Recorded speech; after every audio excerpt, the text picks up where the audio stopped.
Libro! Libro siya. Wow! Ay, medyo makapal din pala siya.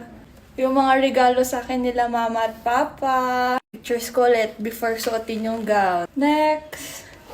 Nandito ako guys, nag-photoshoot kami dun sa likod ng country club. Ito yung country club. Ito yung venue guys, ito yung table, centerpiece, tas ito yung mismong venue.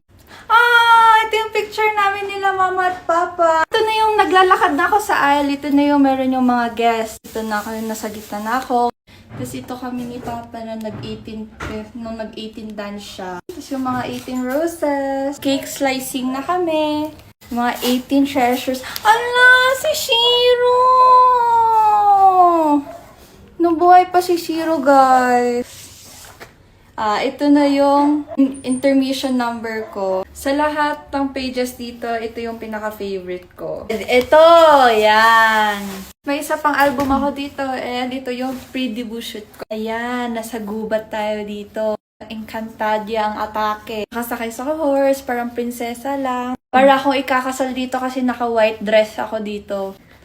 Oh, pak! May flowers sa bigla. Para ako si Tambelina na matangkad. Higante ng Tambelina. Shot, ay favorite ko din to. Kita ko dyan. Pinaka-favorite picture ko dito is nandito sa harap. Ito. Kasama ko si Horse. Si Horsey. Tapos nung nasa forest ako. So guys, may bagong product kami. Tawhite. Deodorant siya. Tawas infused with lemon. Ganyan lang siya. And pwede nyo na siyang i-rub-rub sa kilikili nyo. Anti-perspirant siya guys. So pwede to siya sa mga mapawisin yung kilikili. Katulad ko. Yung mga nagdadalaga dyan. Tapos yung malakas yung superpowers. Pwede to sa inyo guys. 149 pesos lang siya guys. Kaya bili na kayo.